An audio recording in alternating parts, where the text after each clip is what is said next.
Namur, en Belgique, située au confluent de la Sandre et de la Meuse, est depuis 1986 la capitale de la Wallonie. D'ici part l'un des nombreux chemins qui mènent à Saint-Jacques-de-Compostelle.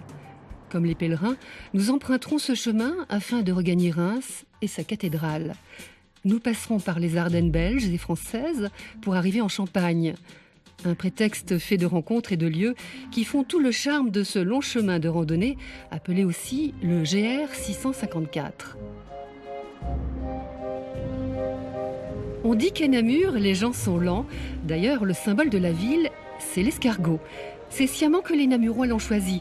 Mais s'ils sont lents, disent-ils, c'est pour permettre aux autres de les suivre. On raconte même que c'est à Namur que l'on aurait inventé la frite.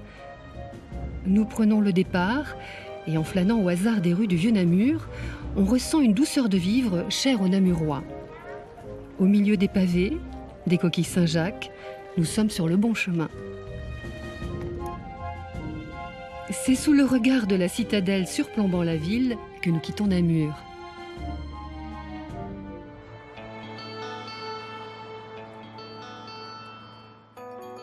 Nos pas nous emmènent à Profondeville, au bord de la Meuse.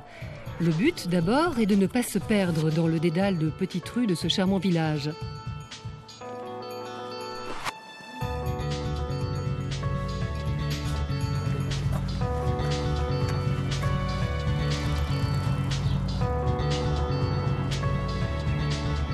Puis, derrière les montagnes de la Haute-Meuse, nous découvrons les jardins d'Annevoie, où l'eau de 3 sources jaillit sans aucune machinerie depuis plus de 250 ans. Un lieu magique très visité.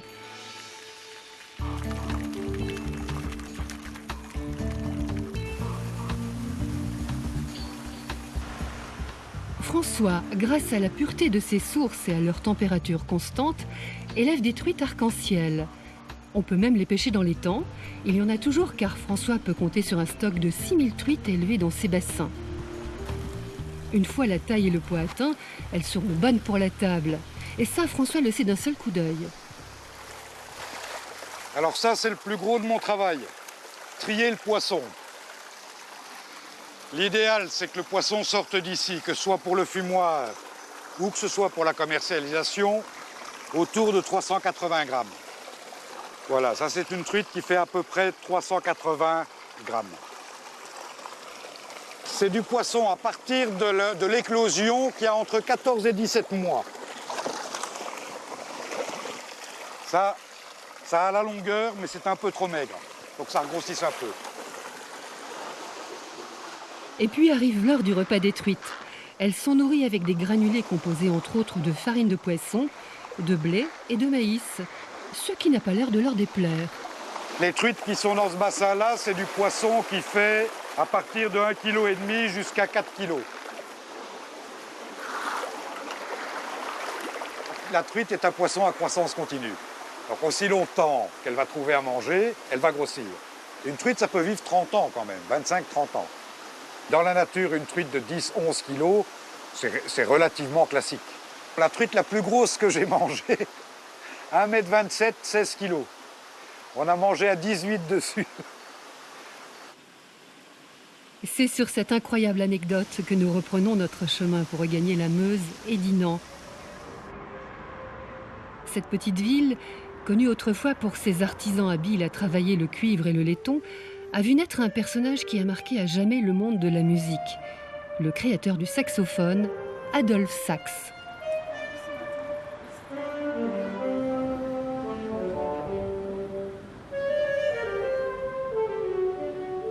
Marc est l'initiateur de nombreux événements artistiques à Dinan, toujours autour du saxophone. En historien amateur, la vie de ce génie n'a pas de secret pour lui. Adolphe Sax, en fait, c'est le fils d'un facteur d'instruments qui est installé à Dinan, qui est un passionné évidemment de musique, qui invente, qui perfectionne. Et le gamin, il est dans l'atelier, donc sans arrêt, il essaie de donner un coup de main à son père. Il est manifestement doué, donc il va très vite devenir un excellent ouvrier et aussi très rapidement un inventeur. Ce gamin va donc perfectionner avec son père pas mal d'instruments. Et le succès étant tel, ils vont hélas quitter Dinan, mais pour s'installer à Bruxelles où Adolphe Sax va finir par inventer une famille d'instruments, la famille notamment du saxophone.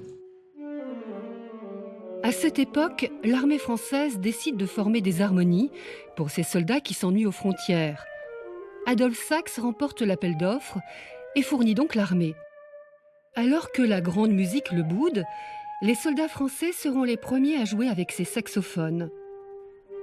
Donc les Américains reprennent l'idée en fait d'équiper leurs régiments qui sont là en bordure entre le nord et le sud au terme de la guerre de sécession. Ils équipent les régiments de musique et après un certain nombre d'années, on abandonne le matériel dans ce qu'on appelle encore aujourd'hui, quand les Américains quittent les endroits, le stock américain. Et donc tout est mis en vente d'une manière assez bon marché. Et c'est là en fait que les Noirs américains, les inventeurs du jazz, mais qui est une musique d'abord chantée, c'est la voix qui domine dans cette musique particulière, qui vont découvrir cet instrument qui est reconnu comme le violoncelle, comme étant le plus proche de la voix humaine.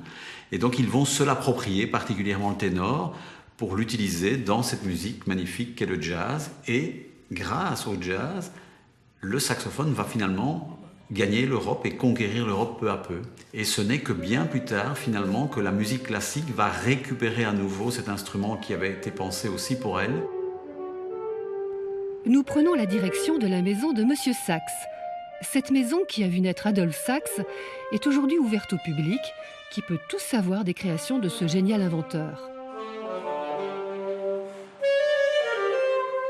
À Dinan, on travaillait beaucoup le cuivre. À Dinan, en Belgique, était connu pour les dinanderies et le cuivre. Et donc, on peut dire que l'instrument, vraiment le saxophone, est un instrument né à Dinan avec les matériaux de Dinan. On peut dire qu'Adolphe Sax a vraiment été celui qui a apporté beaucoup plus de justesse à tous les instruments avant, et notamment donc tous les bois. On ne peut pas dire qu'il ait beaucoup évolué. C'est vrai qu'il y a constamment des recherches chez les facteurs d'instruments, mais la conception acoustique est toujours la même. Il ne faut pas nécessairement beaucoup de souffle. Avec peu de souffle, on peut jouer le saxophone.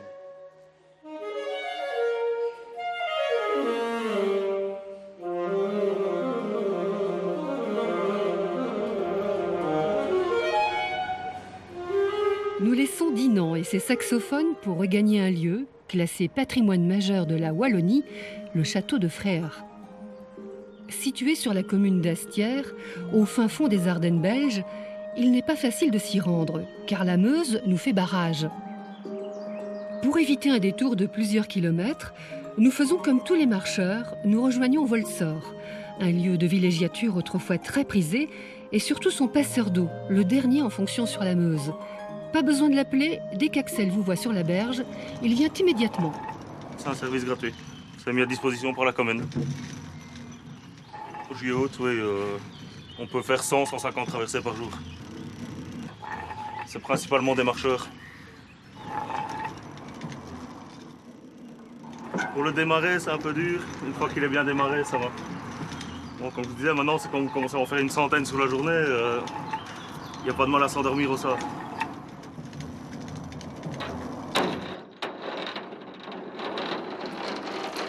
Merci. Avec plaisir. Nous voilà enfin au château de Frères, édifié au XIVe siècle, le plus beau monument historique de la Haute-Meuse. Cette magnifique demeure de style Renaissance, ancienne résidence d'été des ducs de Beaufort-Spontin, accueillit jadis des hôtes royaux. L'intérieur du château est raffiné et cosmopolite. Il a été meublé par les 20 générations qui y habitèrent jusqu'à ce jour. Un subtil mélange des genres, comme dans cette chapelle, avec ses boiseries Régence et son hôtel baroque. À l'extérieur, des jardins à la française, avec des orangers de plus de 300 ans, qui continuent de produire, sous la surveillance des bustes inspirés de figures de jeux de cartes. Surplombant ces jardins, un Trianon et 6 km de labyrinthe, tout cela dans un site naturel. Une visite dans un ensemble hors du temps. Le GR 654 nous emmène près de Nîmes. Doucement, le décor change. Nous sommes maintenant dans le parc naturel Viroin-Hermeton. Là, nous découvrons un gouffre naturel fait de roches de calcaire, le Fonderie des Chiens, un endroit atypique. Ce plateau unique en Belgique attire de nombreux randonneurs et amoureux de la nature, car la biodiversité y est exceptionnelle.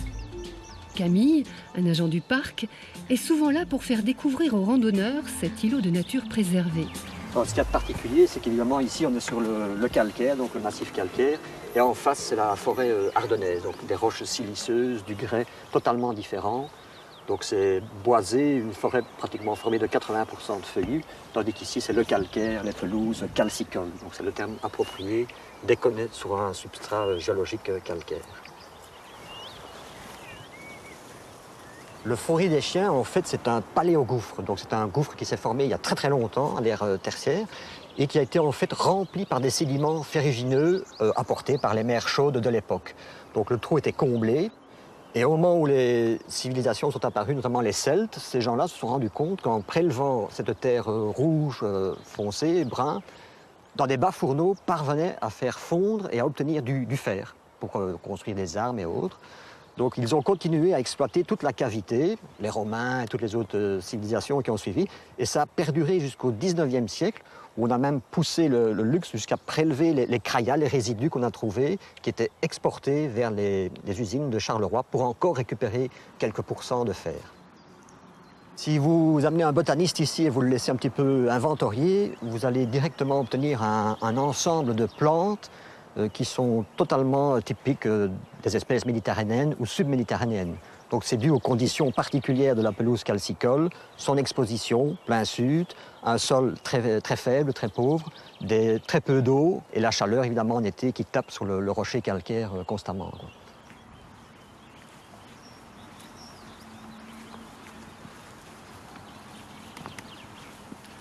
C'est sous un soleil brûlant que nous quittons Camille et le plateau de calcaire pour retrouver notre sentier de randonnée. Direction le village d'Aulois-sur-Virouin, notre prochaine étape. Ici, une vieille spécialité venue d'Espagne et adaptée par la famille de Philippe depuis des dizaines d'années, fait le bonheur des marcheurs et des touristes de passage, l'escavèche. Alors l'escavèche, en fait, c'est une vieille méthode de conservation de poissons dans une sauce qui porte le nom d'escavèche, qui est une sauce donc à base de vinaigre, un mélange de vinaigre, un peu de vin blanc, de l'eau, de la farine, des épices, des oignons et du citron. C'est une méthode de conservation qui nous vient de l'occupation espagnole au XVIe et XVIIe siècle dans notre région. La matière première utilisée est des truites, ou alors ce que les gens appellent traditionnellement de l'anguille, mais qui est en fait de l'aiguillat, qui est simplement passé dans de la fécule de pommes de terre, cuit à la poêle. On va le laisser reposer toute une nuit en chambre froide. Le lendemain, on va préparer la sauce, donc, qui porte le nom d'escavèche. On va disposer des pots en grès sur les plans de travail, dans lesquels on va venir mettre 2 morceaux de poisson. On viendra verser la sauce bouillante sur le poisson froid. Les pots ainsi remplis repartiront en chambre froide, où là, avec le froid, l'escavèche va se figer. Et le 3e jour, on va simplement couler une couche de paraffine sur le pot, mettre une feuille d'aluminium et l'étiquette pour arriver au produit fini, comme vous voyez là. Grâce au grès et au vinaigre, l'escavèche peut facilement se conserver 3 à 4 mois. Et autre avantage, toutes les arêtes des poissons auront fondu. Le succès est tel que Philippe n'envisage même pas d'exporter son escavèche. Les Français préfèrent traverser la frontière, venir manger une escavèche frite et une bonne bière, et passer une journée en Belgique, quoi. Ça leur semble meilleur ici que plutôt que d'aller l'acheter chez eux, quoi. Nous quittons alors les Ardennes belges pour la France. Nous nous joignons à un groupe de randonneurs afin de visiter à seulement 3 km de la frontière belge le premier village sur notre route, Rocroi, un village étonnant de par sa construction en étoile. Édifié en 1555 sous le règne d'Henri II, Rocroi possède un urbanisme concentrique, des rues partant en rayon d'une place centrale, ceci pour permettre aux soldats de la garnison d'accéder le plus rapidement possible à leur poste. La légende veut que Vauban en soit l'architecte, mais les recherches démontrent qu'il a juste remanié la forteresse et construit les fortifications autour des remparts de terre. Il existe un autre village construit de la même manière, Palmanova, en Italie. On dit que c'est Léonard de Vinci qui serait à l'origine du projet. Est-ce l'un de ses disciples qui aurait construit Rocroi? Le mystère demeure.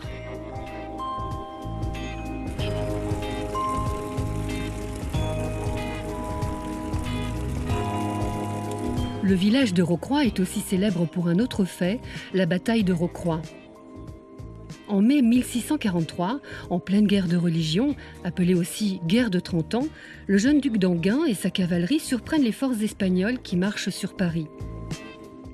Déstabilisée, l'armée espagnole est contrainte à la retraite.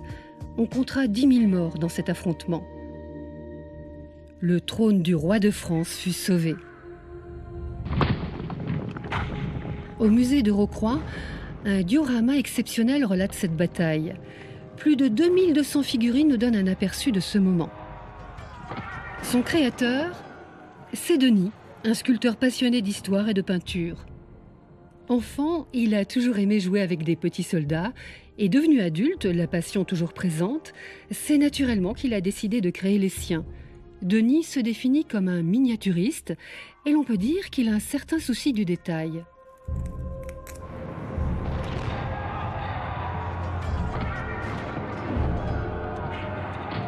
Aucun soldat n'est le même, tous sont différents. Chaque fois, c'est une sculpture différente. Les visages changent, les positions changent. À chaque fois, c'est une nouvelle figurine. Ils sont uniques. Là, c'est sur une gravure de Jacques Callot. Je prends toutes les différentes figurines, je les redessine, je les colle sur un morceau de résine et là, je viens les sculpter. Une fois que j'ai fini la sculpture, je passe à un autre stade, c'est le moulage. Donc je fais un moule en silicone à partir de la sculpture. Ensuite, on coule le métal et ensuite on a la figurine en métal. Reste plus qu'à peindre. Et là, Denis va prendre soin de respecter les couleurs des vêtements de l'époque. Sculpter une figurine nécessite 2 heures de travail. Et il en faudra des milliers à Denis pour créer une armée, ses décors ou ses scénettes qu'il affectionne. Des idées pour ses prochains travaux? Il n'en manque pas. J'ai beaucoup d'idées. J'ai beaucoup plus d'idées que de temps à pouvoir fournir. Nous revenons dans le monde grandeur nature et notre chemin de pèlerin nous emmène près du lac des Vieilles Forges. Entouré de forêts et de collines escarpées, le lac des Vieilles Forges ressemble à un véritable lac canadien. Il offre un havre de fraîcheur et de repos extraordinaire. Aussi appelé lac de Witteker, il représente la plus grande étendue d'eau des Ardennes françaises. Mais notre prochaine étape est plus loin, derrière les forêts. C'est le village de Signy-l'Abbaye. Là, dans son jardin, nous rencontrons un personnage pas commun, Frédéric, un agriculteur qui cultive ses légumes avec passion. Quel plaisir de voir pousser la plante. Moi, c'est mon bol d'oxygène, c'est mon moment de bonheur, mon moment de détente. On pourra peut-être passer par les animaux aussi après. Les animaux, ce sont ces moutons Texel de Hollande et ces belles vaches, des blondes d'Aquitaine. Mais avec Frédéric, comme le jardin, tout le monde ici est au régime bio. Tous ces produits sont destinés à la cuisine de son auberge, car Frédéric est aussi restaurateur. Cet ingénieur agronome tient aujourd'hui le restaurant familial qui existait déjà du temps de la Révolution. À l'auberge, changement de look. Frédéric a maintenant la tenue du restaurateur. Son plaisir, c'est quand ses clients apprécient la cuisine faite des produits de sa ferme. Même si le succès est là, Frédéric et sa femme Sophie ont encore beaucoup de projets. On envisage de développer un atelier porc, si ce n'est bio, au moins très écolo. On a commencé à faire des viandes séchées depuis cette année, donc on aimerait bien aussi faire notre porc jusqu'au bout. C'est ce genre de challenge. Tous les ans, on se donne une petite limite. Il y a quelques années, on a passé les 2/3 de notre carte en vin bio. Ça a été assez facile et très très agréable. On a dégoté des producteurs, une relation directe. Enfin, c'est un autre métier Le fait de vouloir travailler en proximité directement avec les producteurs, ça nous donne une autre vision du métier. Ça coûte un peu plus cher, c'est de la main-d'œuvre, mais justement, c'est bien, ça relocalise la main-d'œuvre. On fait travailler des gens du village qui sont ravis de venir travailler dans ce genre d'ambiance. Et pour nous, c'est agréable de travailler justement dans une ambiance de gens heureux de venir travailler chez vous, quoi. En cuisine, si l'équipe est jeune, les plats servis sont dignes de grands restaurants. Rémi, le cuisinier, nous livre une des recettes de l'auberge préparée avec les produits de la ferme. Aujourd'hui, on va préparer la noisette d'agneau lardée au coulis de fèves. Donc la noisette d'agneau, c'est le filet d'agneau qu'on a levé du train de côte qui est ici et du lard fumé. Donc l'agneau, il est de la ferme familiale et le lard fumé, c'est du lard Ardennes de France qu'on fume nous-mêmes en fait. Je vais couper 3 noisettes,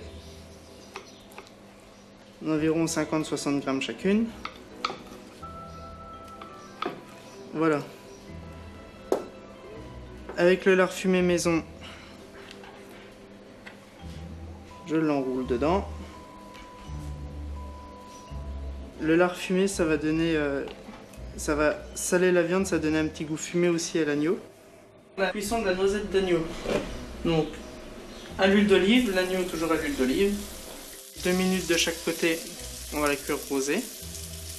Donc je vais préparer un petit tian de légumes, courgettes, tomates, un gâteau en cocotte, poireaux, oignons, champignons et un petit flanc de carottes au cumin. Donc là, c'est le coulis de fèves.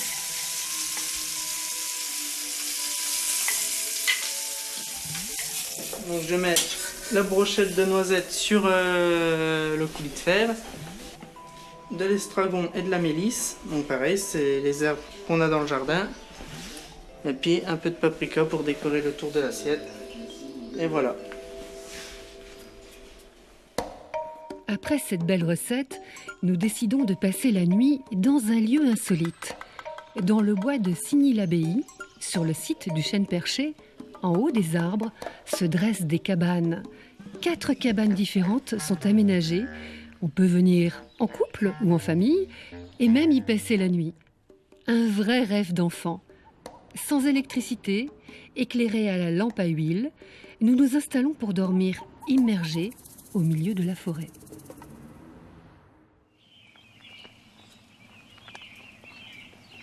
Dans ces cabanes sans volets, nous sommes réveillés par le jour qui se lève et les sons de la forêt. Comme nos voisins, nous aurons droit à un copieux petit déjeuner servi à domicile. La nuit a été paisible, car le confort de ces belles cabanes est sans reproche.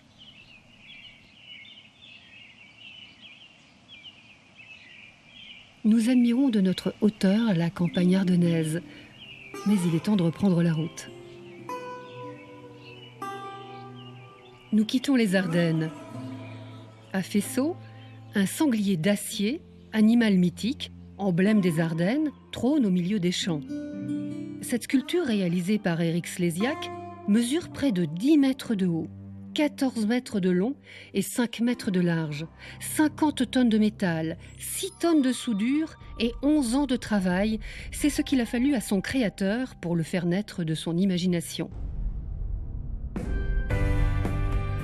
Encore un bout de chemin en Champagne pour rejoindre Reims, la cité des Sacres, qui est la fin de notre parcours.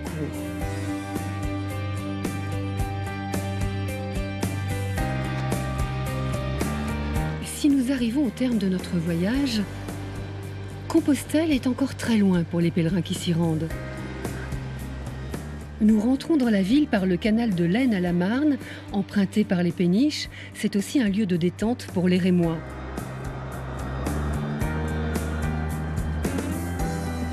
Sur le chemin de la cathédrale, une boutique rose attire notre attention. C'est là que nous trouvons le célèbre biscuit rose que l'on déguste ici avec une coupe de champagne, l'un des plus vieux biscuits de l'histoire culinaire. Il est toujours fabriqué à Reims et la recette est la même depuis sa création. C'est un boulanger, au XVIIe siècle, qui colora un gâteau avec du carmin pour en masquer les brins de vanille noire. Le mélange avec le blanc initial du gâteau le rendit rose et ce fut un succès. Le biscuit rose fut créé en 1690 et le champagne en 1770.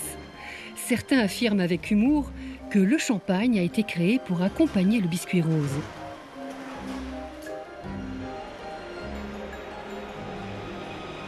Nous voilà au terminus de notre chemin, devant la magnifique cathédrale.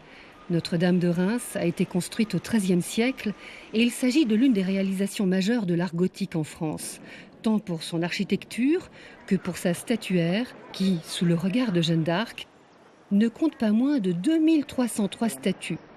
Elle est inscrite à ce titre au patrimoine mondial de l'UNESCO depuis 1991. Presque tous les rois de France ont été sacrés ici, ce qui a valu à Reims un autre nom, la Cité des Sacres.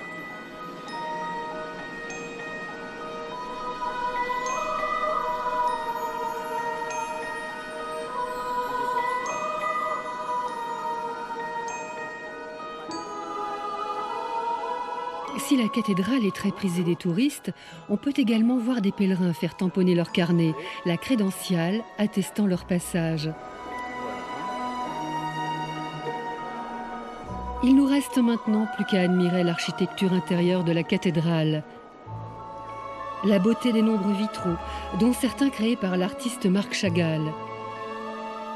Sa nef sous voûte de 38 mètres, et tant d'autres œuvres qui sont de véritables enchantements pour les yeux.